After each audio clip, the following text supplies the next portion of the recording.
십자가에 못 박혀 죽으셨습니다. 예수님이 죽으신 이유는 자신의 죄 때문이 아니었습니다. 아담의 범죄부터 비롯된 모든 사람의 죄를 해결하기 위함이었습니다. 그러므로 예수님의 십자가의 죽음은 아버지 하나님이 죄인들을 향한 가장 큰 사랑을 보여준 표징입니다. 여러분, 누군가를 위하여 자기의 목숨을 준다는 것은 쉬운 것이 아니죠. 왜냐하면 목숨은 하나밖에 없기 때문에 그렇습니다. 오늘 우리는 예수 그리스도의 십자가의 사랑을 힘입어 공의의 하나님 앞에 나아갈 수 있는 줄로 믿습니다. 그래서 성소와 지성소 사이를 가로막고 있던 뭐가 찢어졌다 그랬죠? 휘장이 아래서 위로, 위로 아래로, 위에서 아래로. 누가 찢으신 거예요? 하나님이 찢으신 거예요. 누가 독생자 예수님을 보내주셨어요? 하나님이 보내주셨어요. 우리가 한 것은 아무것도 없어요. 우리가 한 일은 따먹지 말라고 하는 선악을 알게 하는 나무의 열매를 따먹는 그 아담의 범죄의 후손이 된 거예요. 그래서 이 죄 문제를 해결하는 방법은 누구밖에 없다? 하나님밖에 없다. 그 방법이 누구다? 예수님이셨다. 어떻게 그 사랑을 주셨다? 십자가의 죽으심으로 그 사랑을 우리에게 베풀어 주셨습니다. 그러므로 우리는 예수님을 통해서 구원받은 줄로 믿습니다. 우리가 이 고난주간을 지나면서 기억해야 될 것은 죄의 심각성이고 그 죄를 어떻게 해결할 수 있는가? 예수밖에 없다. 이 사실을 깨닫게 되기를 주님의 이름으로 축원합니다. 자, 첫 번째로 예수님은 분명히 십자가에서 죽으셨음을 믿고 자신의 죄를 회개해야 합니다. 예수님이 정말 죽으셨는가? 정말 질문 같지 않은 질문이지만 오늘 적지 않은 경우에 이 질문을 하는 이들이 많습니다. 어떤 사람들은 예수님이 죽은 것이 아니라 기절한 것이라고 설명하기도 합니다. 그러나 오늘 성경을 보시면 세리마태는 예수님이 분명히 죽었음을 증언하고 있습니다. 58절을 보시면 이 사실을 분명하게 기록하고 있죠. 같이 읽습니다. 빌라도에게 가서 예수의 시체를 달라 하니 이에 빌라도가 내주라 명령하거늘. 아멘. 자, 57절을 보시면 아리마대의 부자 요셉이라는 사람이 빌라도를 찾아오죠. 자, 그는 예수님의 제자였습니다. 그는 당시에 영향력 있는 사람이었던 것 같습니다. 그는 유다 총독 빌라도에게 예수님의 시체를 달라고 합니다. 이런 요구를 아무나 할 수 있는 것은 아니죠. 마태복음 오늘 말씀 27장 58절을 보시면 예수의 시체라고 기록하고 있습니다. 예수의 시체. 만약 예수님이 기절하셨다면 마태는 이런 표현을 사용하지 않았을 것입니다. 그리고 만약 예수님이 십자가에서 죽지 않으셨다면 예수님은 저와 여러분의 죄 문제를 해결하지 못하셨습니다. 왜냐하면 죄의 문제는 어린 양의 피를 바쳐야 했기 때문에 그렇습니다. 그러니까 여러분이 이 예수님의 죽으심을 의심할 이유가 없는 것은 예수님이 왜 이 세상에 오셨는가 이거죠. 자, 예수님이 왜 오셨죠? 우리의 뭐 때문에? 죄 때문에. 뭐 해결하기 위해서? 죄 해결하기 위해서. 다시 말해서 예수님이 죽어야만 우리의 죄는 해결받는다는 거예요. 왜요? 죄의 삭은 사망이기 때문에. 그 죄의 삭을 지불하기 위해서 예수님이 자신의 생명을 우리를 위해서 주신 것입니다. 어린 양의 피를 바쳤다는 것은 양의 목숨을 바쳤다는 뜻입니다. 마찬가지로 예수님이 모든 사람의 죄 문제를 해결하기 위해서 십자가에서 죽으심으로 저와 여러분의 원죄와 자범죄 문제가 해결된 거예요. 아멘이십니까? 그래서 여러분이 죄를 미워하고 죄를 지으면 안 되지만 죄에서 자유를 얻게 함은 보혈의 능력, 주의 보혈. 이 찬송가 가사가 그냥 나온 것이 아닙니다. 저는 우리 사랑하는 성도 여러분들이 죄의 그 권세에서 자유하게 되시길 주님의 이름으로 축원합니다. 자, 마태복음 27장 50절을 보시면 예수님이 죽은 사실을 분명하게 증언하고 있습니다. 같이 읽습니다. 자, 50절 보이시죠? 예수께서 다시 크게 소리 지르시고 영혼이 떠나시니라. 아멘. 동일한 구절을 우리말 성경은 다음과 같이 번역하고 있음을 보게 되죠. 예수께서 다시 크게 외치신 후 숨을 거두셨습니다. 예수께서 다시 크게 외치신 후 숨을 거두셨습니다라고 분명하게 증언하고 있습니다. 58절을 보시면 아리마대 부자 요셉의 요구에 빌라도는 내주라고 명령하죠. 그러자 요셉은 예수님의 시체를 가져다가 깨끗한 세마포로 싸서 바위 속 자신이 사용하려고 하던 새 무덤에 넣어두고 큰 돌을 굴려 무덤문에 놓고 갔다고 마태는 기록하고 있습니다. 예수님은 죄인인 저와 여러분의 죄를 해결하기 위해서 십자가에서 분명히 죽으신 줄로 믿습니다. 그러므로 우리는 자신의 죄를 철저하게 회개하고 보혈의 공로로 사함을 받아야 될 줄로 믿습니다. 그래야만 우리는 하나님의 자녀로 살아가게 되는 거예요. 여러분, 악은 모양이라도 본받아서는 안 됩니다. 여러분, 죄 짓지 않는 인생 되길 주님의 이름으로 축원합니다. 그리고 혹여나 여러분이 부지불식간에 죄를 지었다면 그 죄를 품고 있지 마시고 예수 그리스도의 보혈의 공로로 깨끗하게 씻김받게 되기를 주님의 이름으로 축원합니다. 자, 두 번째 볼까요? 자신을 위하여 준비한 것을 예수님에게 내어드리는 헌신이 필요합니다. 아리마대의 부자 요셉이라는 사람은 예수님의 제자였습니다. 저는 말씀을 준비하면서 아리마대의 부자 요셉에 대한 소개에서 제 자신이 정말 감동을 받은 내용은 바로 이것입니다. 예수의 제자라는 표현이었어요.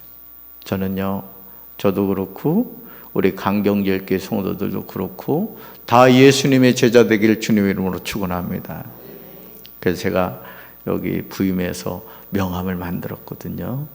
명함을 만들었는데 지금 생각해 보니까 놓친 게 있어요.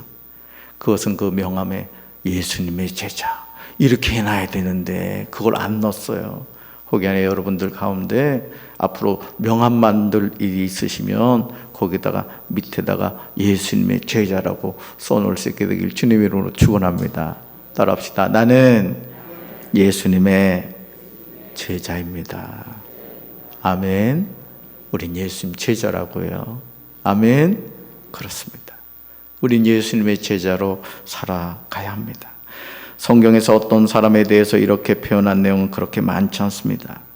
그런데 지금 세리마태는 요셉을 예수님의 제자라고 설명하고 있습니다.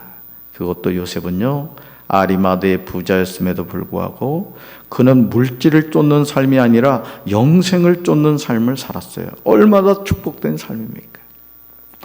어제도 둔치 가서 아내랑 이렇게 좀 걸었어요. 근데 권사님 네 분을 만나게 됐어요.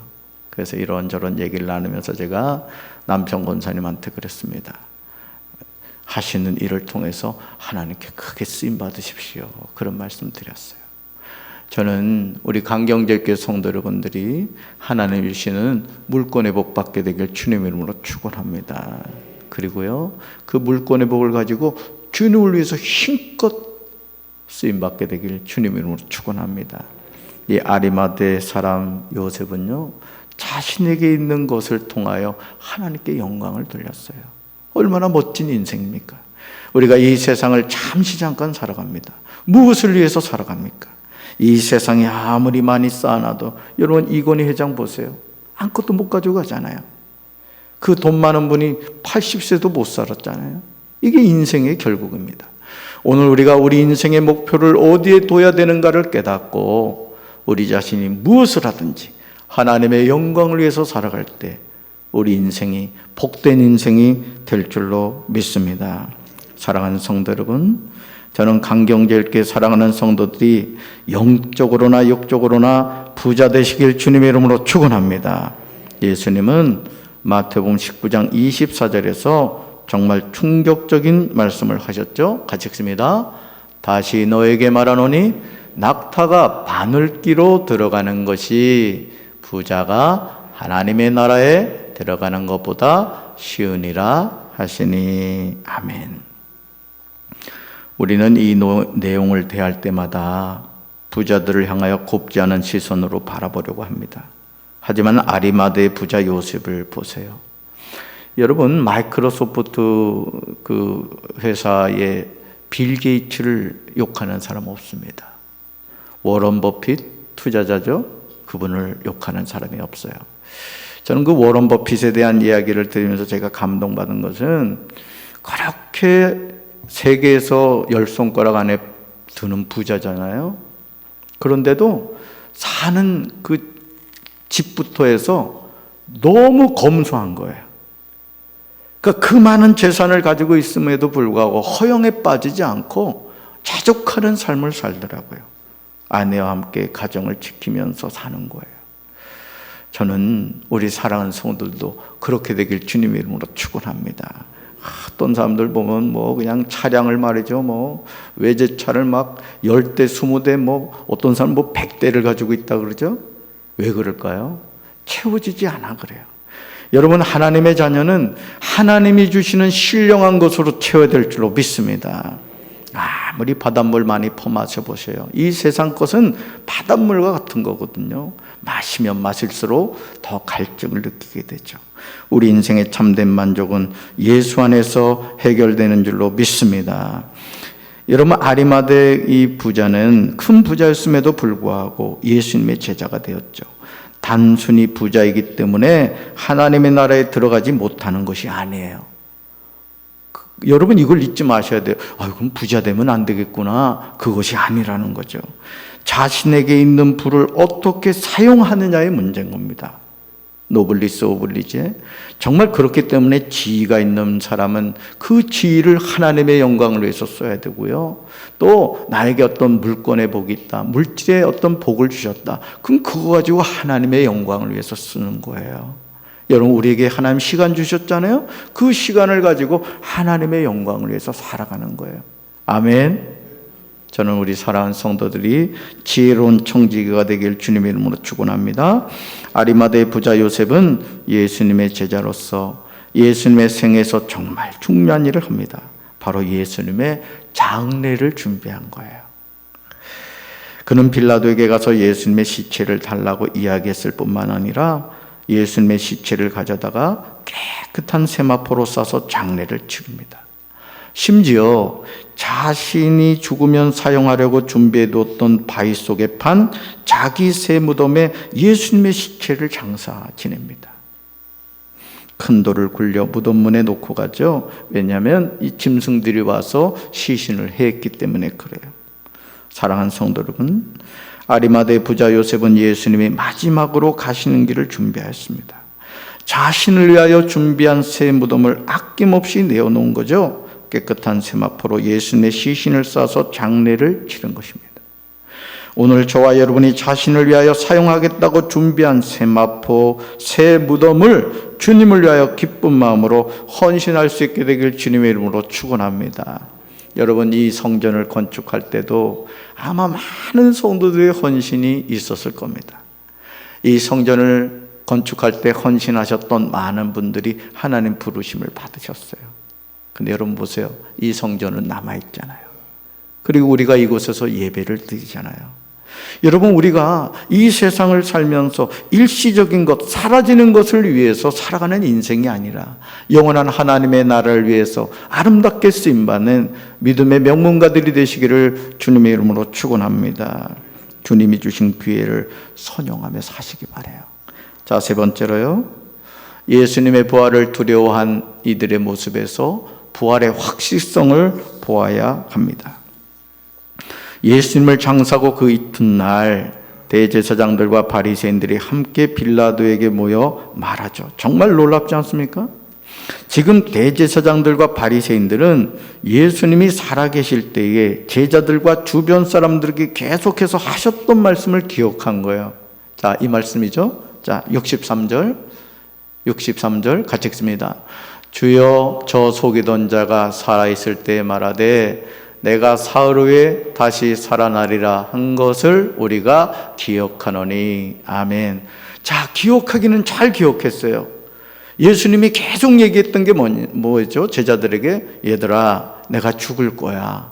나 분명히 죽는다. 그렇지만 그것으로 끝나지 않는다 그랬어요. 다시 살아날 것이라고 말씀했어요. 자, 그런데 이 대제사장들과 이 종교 지도자들이 우리가 기억은 하긴 했는데 어떤 기억이에요? 앞부분 보세요. 주여 저 속이던 자가.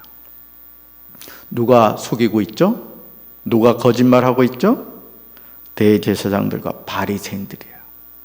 그러니까 여러분, 거짓의 영 마귀에게 붙잡히면요, 내가 하는 거짓말이 참말이 되고 다른 사람이 하는 참말이 거짓말이 되는 거예요. 저는 우리 강경제교회 성도들이 거짓말하지 않게 되길 주님의 이름으로 축원합니다. 없는 말 만들어내지 마세요. 속해서나 성교에서나 가정에서나 또는 성도들 사이에 모여서 얘기 나눌 때도 절대 덕스러운 말만 하세요. 그러니까 여러분의 모임의 자리에 예수님이 와서 앉아 계신다, 또 실제 앉아 계셔요. 그렇기 때문에 여러분이 말할 때는 남을 이게 비난하거나 욕하는 말은 두려워하셔야 됩니다. 마태복음에 보면 우리가 한 말 한마디 한마디에 대해서 하나님 앞에서 변론해야 될 때가 온대요. 저는 우리 사랑하는 성도들이 정말 거짓말은 마귀가 시키는 겁니다. 참말만 하셔서 우리 공동체가 아름다운 공동체, 사랑과 은혜가 넘치는 공동체가 되기를 주님의 이름으로 축원합니다. 자, 바로 그 내용이 뭡니까? 내가 사흘 후에 다시 살아나리라는 거죠. 자, 이들은 예수님의 이 말씀을 우리가 기억하노니라고 이야기하고 있습니다. 이 사람들은 예수님의 말씀을 기억한 거예요. 그런데 대제사장들과 바리새인들은 예수님이 하셨던 말씀을 기억하기는 했지만 그 기억이 바른 방향으로 나아가지 못했음을 보게 됩니다. 아니, 이들은 예수님의 부활에 대해서 잘못된 행동을 하는 것을 보게 돼요. 영적으로 눈이 어두워진 거예요. 이 시간 말씀이 들리시길 주님의 이름으로 축원합니다. 말씀이 들리셔야 돼요. 혹여나 말씀이 안 들리시는 분은 주님, 저의 영의 귀를 열어주십시오. 강단에서 전해지는 말씀이 들려지게 해주세요. 말씀의 은혜가 있게 해주세요. 기도하시길 바랍니다. 자, 64절 봅니다. 같이 읽습니다. 그러므로 명령하여 그 무덤을 사흘까지 굳게 지키게 하소서. 그의 제자들이 와서 시체를 도둑질하여 가고 백성에게 말하되 그가 죽은 자 가운데서 살아났다 하면 후의 속임이 전보다 더 클까 하나이다 하니. 아멘. 지금 대제사장들과 바리새인들이 두려워한 것이 무엇입니까? 그들은 예수님의 무덤을 사흘까지 굳게 지키게 해달라고 빌라도에게 요청하죠. 아니, 빌라도에게 무덤을 사흘까지 굳게 지키게 명령하여 달라고 부탁합니다. 자, 그러면서 하는 말이 걸작이에요. 바로 이 말씀이죠. 같이 읽습니다. 그의 제자들이 와서 시체를 도둑질하여 가고 백성에게 말하되 그가 죽은 자 가운데서 살아났다 하면 후의 속임이 전보다 더 클까 하나이다. 아멘. 사랑하는 성도 여러분, 지금 대제사장들과 바리새인들은 예수님의 부활에 대해서 은근히 걱정하고 있었던 거예요. 예수님이 부활하면 돼야 안 돼요? 안 되는 거예요. 왜? 믿지 않았기 때문에. 마치 예수님의 제자들이 예수님의 시체를 훔쳐간 후에 거짓말할 것을 염려하고 있는 거예요. 그러니까 여러분, 거짓말 잘하는 사람은 모든 말이 거짓말로 들리는 거예요. 왜? 내가 거짓말을 하고 있기 때문에 그런 거죠. 그러나 예수는 실제로 부활하신 줄로 믿습니다. 아멘. 마태복음 28장 5절로 6절을 보시면 천사는 예수님의 부활에 관하여 분명히 말합니다. 자, 말씀 같이 읽습니다. 천사가 여자들에게 말하여 이르되 너희는 무서워하지 말라. 십자가에 못 박이신 예수를 너희가 찾는 줄을 내가 아노라. 그가 여기 계시지 않고 그가 말씀하시던 대로 살아나셨느니라. 와서 그가 누우셨던 것을 보라. 아멘. 자, 오늘 이 토요일 지금 어떤 상황이라고요? 예수님이 무덤에 누워 계신 상태예요. 그러니 여러분, 제자들의 입장으로 가보세요. 얼마나 절망이 됐겠습니까? 그렇게 따라다녔던 예수님이 죽으신 거예요. 무덤에 누워 계신 거예요. 그러나 여러분 기억하십시오. 예수님은 사망의 권세에 매여 있으실 분이 아닙니다. 빌라도가 대제사장들과 바리새인들의 요청을 들어주어서 가서 힘대로 굳게 지키라고 하였지만 예수님은 무덤에 누워 계실 분이 아니었어요. 그럼에도 그들은 헛되이 경비병과 함께 가서 돌을 임봉하고 무덤을 굳게 지키는 행동을 한 것입니다. 여러분 기억하시기 바라요. 예수님 무덤에 계시지 않습니다. 예수님이 말씀하신 대로 살아나신 줄로 믿습니다. 내일 부활절 새벽에 그 부활하신 예수님을 만나게 되기를 주님의 이름으로 축원합니다. 잠자는 자들의 첫 열매가 되셨습니다. 그래서요, 사실 우리 이 기독교 절기 가운데 최고의 절기가 사실은 성탄절도 절기지만 부활절입니다. 왜요? 예수님이 오신 근본적인 문제가 해결됐잖아요. 사망 권세를 깨뜨리시고 다시 살아나심으로 말미암아 우리에게 부활의 참된 열매를 보여주신 거예요. 우리는 십자가에서 죽으신 예수님을 믿는 것이 아닙니다. 사망 권세를 깨뜨리시고 부활하신 예수님을 믿습니다. 오늘 이 하루 예수님 무덤에 누워 계시지만 그것이 무엇 때문이다? 나의 죄 때문이다. 그러나 내일 부활의 새벽에 우리 예수님 다시 살아나셔서 잠자는 자들의 첫 열매가 되시고, 예수 믿고 구원받는 사람은 누구나 죽는 것이 아니라 잠자는 것이고, 잠자는 자는 다시 깨어난다는 사실을 기억하시면서 오늘 이 자리에 참여한 성도님들, 내일 부활 새벽에 그 예수님을 기쁨으로 맞이할 수 있게 되기를 주님의 이름으로 축원합니다. 가슴에 손을 얹겠습니다. 하나님 아버지, 죄는 우리가 지었는데 죄값을 예수님이 지불하셨습니다. 무덤 속에 누워 계신 예수님을 생각할 때 우리의 마음이 너무나 아프고 고통스럽지만 우리가 어떻게 이 세상을 살아야 되는가를 깨닫게 해주시니 감사합니다. 우리를 사랑하신 그 크신 하나님의 은혜와 사랑을 기억하며 오늘 이 하루 믿음 안에서 승리하는 저희들의 삶이 될 수 있도록 주여 도와주시옵소서. 우리 사랑하는 성도들에게 부활의 참된 기쁨과 소망을 허락하여 주시옵소서. 이제는 우리 주 예수 그리스도의 크신 은혜와 하나님 아버지 한없는 사랑과 성령님의 교통하심이 오늘 이 새벽에 주님 앞에 나와 주님의 말씀을 통하여 살아계신 예수님 만나기 원하는 사랑하는 주의 백성들 위해 이제부터 영원토록 함께 하시기를 간절히 축원하옵나이다. 아멘.